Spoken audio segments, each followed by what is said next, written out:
A continuación, Psicología Ahora.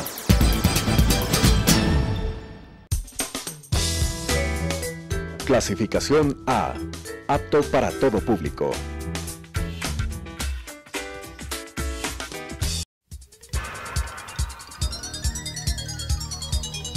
Las opiniones vertidas en este espacio por la producción y dirección del programa son de exclusiva responsabilidad de sus autores y de quienes intervienen en ellos.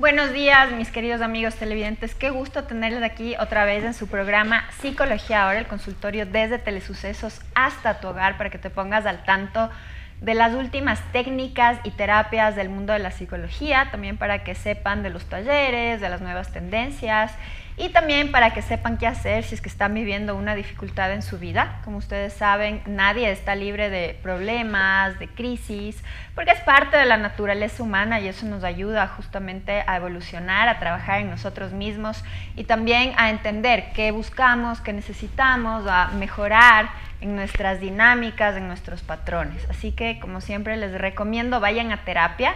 No es cuando hay un problema gravísimo que hay que ir a terapia, sino que es un tema de higiene mental. Ir constantemente nos ayuda a estar estables, a estar centrados, a estar equilibrados. Entonces, siempre vayan a terapia. El programa pasa los días martes a las 10:30 y también véannos en YouTube poniendo Telesucesos Psicología Ahora y van a encontrar muchos de los programas que hemos tenido. Hoy día vamos a hablar sobre la fobia social, un tema bastante recurrente, muchas personas lo tienen, lo viven y van a terapia buscando ayuda. Hoy día estamos con la psicóloga clínica Paula Carrera y con ella vamos a hablar sobre este tema tan interesante. Paula, qué gusto tenerte aquí, bienvenida de vuelta a Psicología Ahora. Mi Adri, gracias por la invitación, feliz de estar aquí con ustedes. Así que, bueno, como dice Adri, siempre tener en cuenta lo importante que es la salud mental. Así que, bueno. Bueno, empecemos definiendo cuándo hay una fobia social. También creo que es importante poder diferenciar a trastornos de personalidad evitativos o paranoides que a veces existen. Y también ya iremos profundizando a cuándo se relaciona a eventos específicos también que pueden ser fóbicos, como puede ser a veces hablar en público, por ejemplo, ¿no? Sí, bueno, la fobia social es todo este estímulo cuando uno está como sobredimensionando el contacto con personas, ¿no es cierto? Entonces, una fobia social, así como hay fobia a las arañas, fobia a los payasos, fobia social se refiere a cuando tengo miedo extremo a interactuar con personas, a estar en situaciones donde requiera interactuar o conversar o participar o estar con el contacto humano, ¿no es cierto? Hay algunas diferencias en distintos tipos de fobia, pero sí me gusta explicar en términos simples que es del miedo extremo a estar con personas. Entonces puede ser desde en espacios con tu jefe, en trabajo o también en una simple comida con amigos que se te genera este tipo de nerviosismo extremo por afrontar la situación. Entonces eso. ¿Y cómo diferenciar? He visto a veces chicos que van a terapia, tú también debes de haber tenido, que les cuesta hablar, ¿no? Les cuesta sacar una palabra, les cuesta comunicarse. Ahí también es un reto para nosotros los terapeutas porque empieza también a haber muchas veces fobia a expresarse con el terapeuta de igual forma, ¿no? ¿Cómo manejar esto? Chicos que ni siquiera hablan con su familia, solo pasan en el cuarto encerrados, ¿no? Cómo poder profundizar sobre esta problemática y también poder delimitar cuándo puede haber otros trastornos conectados con esta falta de comunicación. Bueno, primero importante diferenciar que a veces yo he visto también en consulta que los pacientes te dicen como es adolescente, se refugia en el cuarto. Y sí, hay periodos, hay etapas en donde hay ciertas conductas que son más comunes, pero sí es importante entender que si ya es un comportamiento continuo y sostenido por más de 21 días, ya es algo que llama la atención, ¿no es cierto? Si la persona se refugia y no conversa, no comparte o solo está como ensimismado, que se llama así, ya es algo de consulta. Entonces, para ir mirando, yo creo que lo más importante y la recomendación más como puntual que quisiera hacer es este hecho de no forzar a la persona, ¿no es cierto? Entender que para muchos es fácil hablar, para otros no. Entonces, primero entender que no es un problema light, no es un problema así como si le presiono va a salir, sino respetar los espacios de la persona, pero tampoco sobre respetar, porque también si se le deja en la comodidad de quedarse en el cuarto sumergido, eso también es contraproducente. Entonces, primero aunque la persona no te conteste y no te responda, tú acercarte y decirle, mira, cuando estés palabras como cuando estés listo, yo voy a poder interactuar contigo, o mira, estoy acá si necesitas algo, o así, como ponerse a la disponibilidad de la persona. Y a mí me ha pasado mucho en consulta, que yo también he visto casos así, que claro, vienen la sesión y se quedan callados como un buen parte del tiempo, y me ha ido muy bien cuando respeto los espacios y les digo, mira, yo estoy lista aquí cuando tú necesites, y la persona, y hago otro tipo de métodos, no solo el hablar. Aquí también yo he visto mucho que en la cultura occidental estamos muy acostumbrados al hablar, entonces eso también es parte de nuestra cultura y es hermoso, sí, el lenguaje expresado, pero también hay otras maneras de interactuar, como por medio del arte, la escritura, la actuación, o sea, otro tipo de herramientas que podemos utilizar en este tipo de situaciones. Entonces, volviendo al ejemplo, yo recuerdo cuando me pasó esto y yo decía, ¿y ahora? Y esto fue la primera vez fue hace muchos años, yo decía, ¿y ahora? Y empecé a explorar otras dinámicas de acercarme y me funcionó un montón. ¿Por qué? Porque tienen miedo a hablar, tienen miedo a participar. Entonces, si están en este setting, en este ambiente en donde solo se les está exigiendo hablar, va a también poco a poco abstraerse de la terapia. Entonces, respetar espacios, respetar momentos, ofrecer otro tipo de dinámicas en donde la persona, tanto en setting terapéutico o en familias o en colegios o universidades o cosas aspectos del trabajo, es importante ofrecer más de una manera de expresarse. Entonces, tú sabes, Adri, yo también que he trabajado mucho con personas de diferencias de aprendizaje, ahí es como que fui explorando mucho el cómo acercarte a personas sin la manera convencional. Entonces, abrir un poquito la mente y darnos cuenta que hay muchas otras maneras de expresarse y que la persona poquito a poquito, al involucrarse con esas maneras, luego va a hacer también la parte que es importante del conversar, del hablar, de usar la palabra, sí, pero no es la única manera. Entonces, meterse en la cabeza que hay millones de otras formas y que la persona, al no estar exponiendo tanto repetidamente, va luego naturalmente a acercarse. Uh-huh. Bueno, es un poco complejo también este tema de la dificultad para comunicarse con otros, porque puede esconder otro tipo de problemas. Uh-huh. Creo que es una responsabilidad de los profesionales de la salud el poder encontrar y tener un buen diagnóstico. Uh-huh. Muchas veces estas personas que, por ejemplo, les cuesta ver a la cara, no hablan con nadie, solo pueden ver al piso, ¿no? Pueden a veces estar también desarrollando otro tipo de problemas. En algunos casos incluso puede ser esquizofrenia paranoide. También puede ser un trastorno de personal paranoide o evitativo. En otros casos puede venir también de traumas fuertes en donde ha habido bullying o incluso abuso sexual, ¿no? Entonces es este hilo delgado que a veces tenemos nosotros los profesionales de la salud para poder también orientar en la casa. Otro síndrome que puede ocurrir es que haya Asperger, por ejemplo, Asperger o autismo, y a veces no son tan bien diagnosticados las personas, entonces solo llegan y es como, mi hijo no habla, ¿no? Y hay muchas cosas que pueden estar detrás de eso, ¿no? Sí, totalmente. Entonces, de hecho, la fobia social es comórbida con muchos otros trastornos. Entonces, como tú dices, Adri, es importante diferenciar de dónde está viniendo esta como abstracción de la realidad, el no hacer contacto, el querer estar solo en su mundo y así. Entonces, primero que nada, sentir y expandir. Yo creo que, por ejemplo, este programa es excelente porque al escuchar esta información la gente también va informándose de cómo prevenir este tipo de situaciones, porque claro, un trastorno se vuelve cuando ya es sostenido en el tiempo. Entonces, si estás a tiempo de ver estas conductas contigo mismo o con alguien, acercarte, preguntar, sí, y también reconocer que tenemos un abanico de trastornos, de personalidades, de como trastornos, y tú sabes cómo nosotros al ser de la salud mental lidiamos con millones de cosas que a veces uno se pone y dice, sí, qué bestia, parece que hasta yo tengo todo y eso,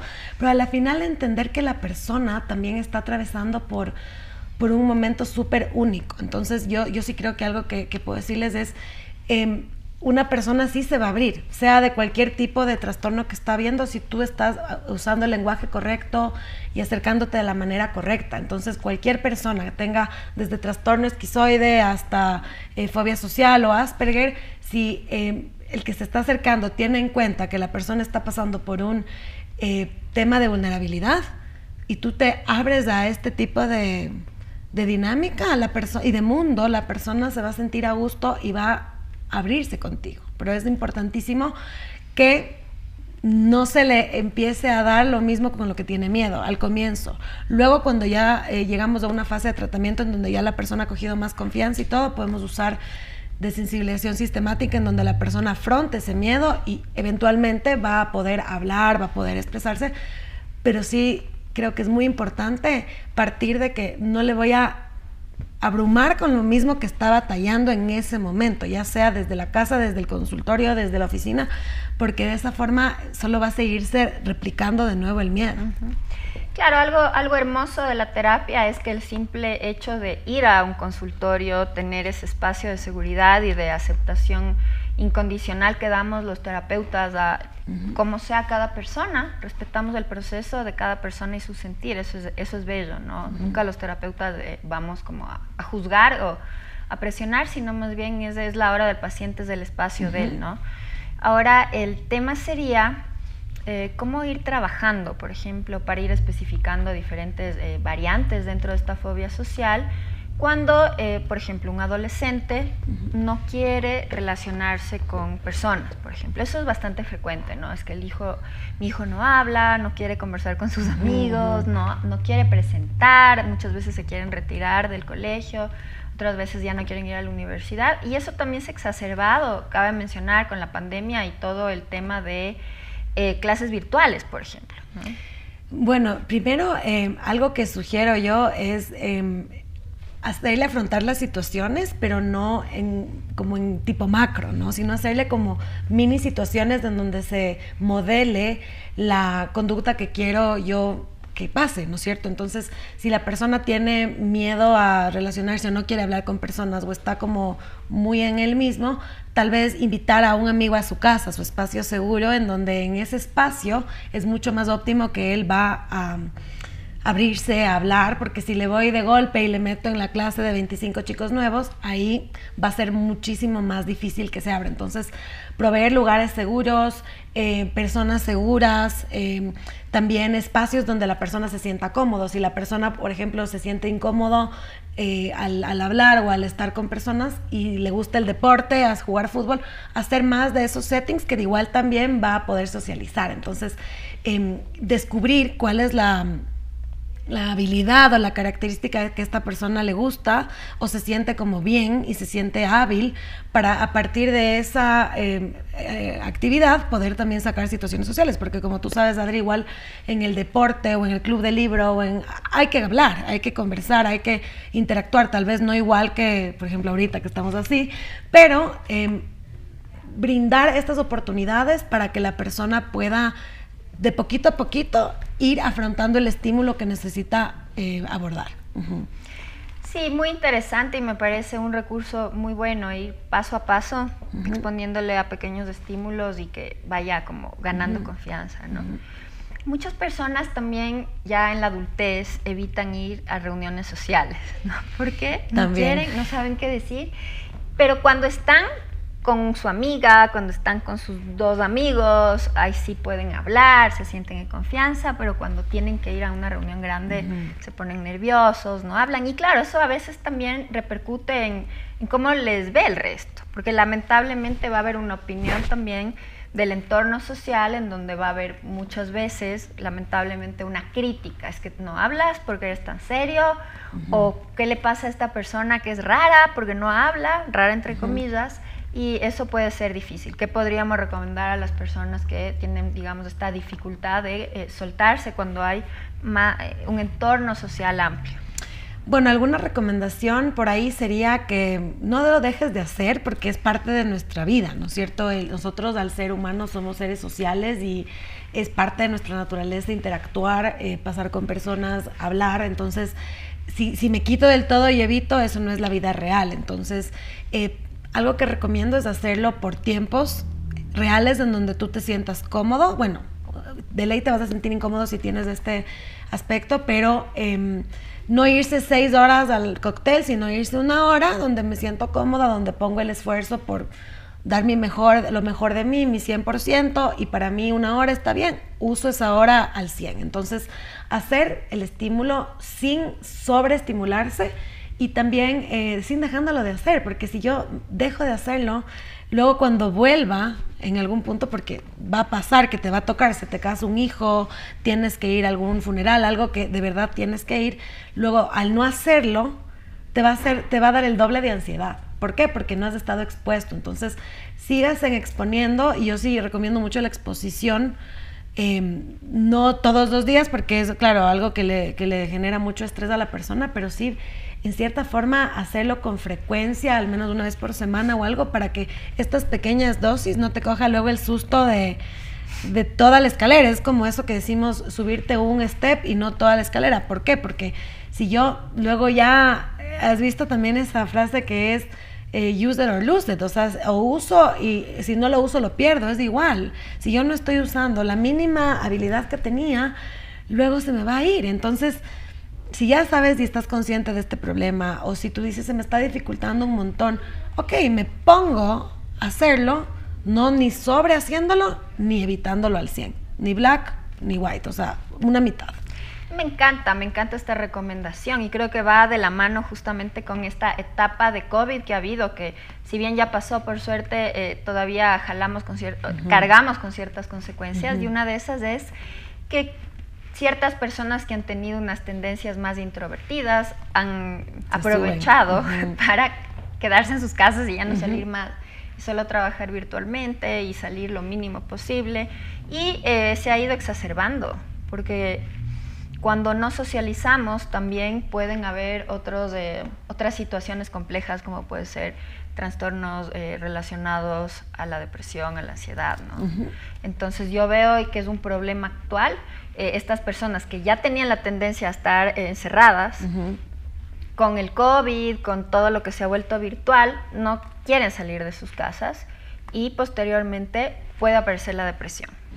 Sí, totalmente, y como en algún punto yo mismo como exponía, y creo que en algún tema hablamos contigo, la pandemia lo que hizo es como exacerbar lo que ya había, o estos encierros, ¿no es cierto? Entonces, si yo sigo evitando, va a pasar lo contrario. Entonces, es importante que tú, en lo que sea que tengas nervios o lo que estés, porque todos afrontamos temas, mientras esté chiquito, no dejes que ese miedo te invada, te carcoma. O sea, sientes el miedo, ok, estoy teniendo miedo a interactuar con personas, ok, ¿de dónde viene? No importa de dónde viene, ahora lo que importa es cómo lo voy a afrontar, ¿no es cierto? Entonces, ¿cómo lo voy a afrontar? Ok, es mucho para mí verme todos los días con personas, perfecto, voy 1 vez por semana a la oficina, no me refugio solo en el teletrabajo, incluso el ejemplo de coger, ir al restaurante, te toca pedir la comida, interactuar un poquito, así sea un poquito, que refugiarte en solo pedir la casa,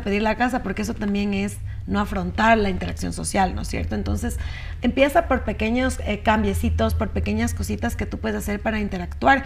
El hecho de coger y decir, bueno, hoy en el restaurante, yo en vez de dejarle a mi amiga que pida, voy a ser yo el que pido la comida o el que cambio ciertas cosas. Estos mini ejemplos te afrontan a tu miedo. Entonces, sí quiero enfatizar en que no te dejes vencer por ese miedo. ¿Por qué? Porque si ese miedo es más grande que tú, luego va a ser completamente más difícil salir.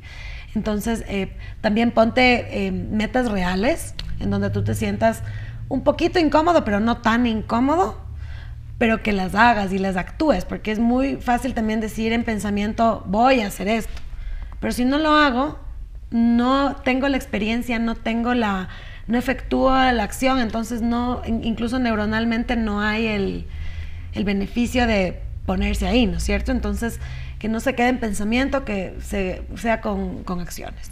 Sí, hay una recomendación de nosotras que por favor salgan de la casa, que traten, aunque sea de verse con un amigo, irse a tomar un café, hablar aunque sea con el mesero, porque somos seres sociales y a la larga en un momento sí necesitamos ver y ser vistos y conversar, eso nos nutre. Por más que ahora hay tantas facilidades, justo eso hablaba el otro día con mi madre, que hay, desde que hubo la pandemia, esta facilidad de incluso hacer el Supermaxi a través de una aplicación. El otro día hice y fue increíble porque me llegó en 1 hora todo lo del Supermaxi. Entonces, obviamente, si hay esta tendencia a estar encerrados, a no querer socializar, se nos ha facilitado, pero es necesario socializar. Entonces, como ha recomendado Paula, hay que intentar hacerlo aunque sea poquito y mesurado hasta que se vaya volviendo algo más normal, algo más relajado, ¿no? Ahora, para ir cerrando, ¿qué hacer cuando esta fobia social viene de un trauma específico, ¿no? Por ejemplo, cuando alguien estaba presentando algo importante en público y se trabó, se rieron, o varias veces que esta persona habla, se le ríen, le molestan y empieza a haber una dificultad, ¿no? Después en el trabajo, incluso he visto pacientes que ya no quieren tomar el trabajo porque tienen miedo de presentar en público al grupo laboral. Bueno, ahí, claro, como cada persona es un mundo y cada situación es distinta, sí recomendaría que si es algo específico, mientras esté pequeño, vayas a terapia, o también si no tienes acceso a terapia, veas, oigas podcast, escuches miles de recursos que tenemos también disponibles.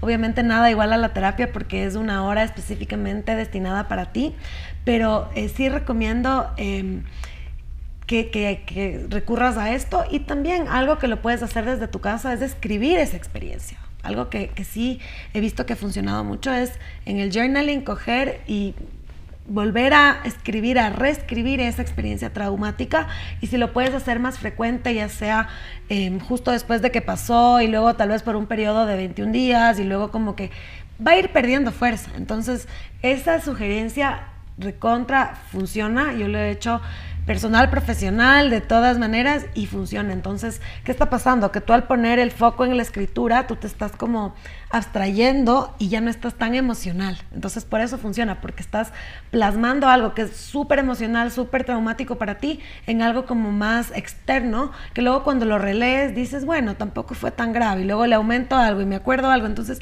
tú mismo empiezas a ser como tu propio coach. Entonces, donde, o sea, coach, me refiero a tu propia cheerleader, ¿no? En donde tú mismo dices, ok, bueno, ya, 2 días que pasó esto, voy bajándole, y luego en algún punto vuelves a escribir esa historia y ya hasta redireccionamos y le resignificamos al trauma. Entonces, eso lo puedes hacer tú. Obviamente hay los criterios, ¿no? Si es algo demasiado fuerte, sí te sugiero que vayas a un profesional de la salud, porque hay temas que más bien se disparan más si uno no hace el seguimiento adecuado. Pero si es algo en lo que tú dices, nunca me ha pasado y fue de hoy, voy a intentar hacerlo, y si ya ves que estás un poco trabado, se está haciendo más, pedir ayuda a tiempo es el mejor consejo que les podemos dar. Excelente, muy interesantes recursos. ¿Qué hacer cuando un niño ha ido desarrollando esta fobia social por bullying? Es decir, inicialmente niños que van, socializan, pero les molestan porque son gorditos, a veces porque son chistosos, por lo que sea. Cualquier cosa puede generar bullying y ya no quieren hablar. Bueno, primero, el caso de bullying sí es algo que en todos los países, en todos los medios existe. Entonces, entender que a los padres, primero les doy este consejo de proveer una atmósfera segura en casa para que los niños cuando apenas pase puedan conversarlo con los papás, porque si no hay un ambiente seguro en casa, el niño que está pasando el bullying, yo he tenido pacientes que se han guardado el bullying años, porque se han sentido cómodos en casa o con algún amigo o así, entonces no han tenido un espacio seguro. Entonces, ¿qué pasa? Que el trastorno se hace más grande, más profundo.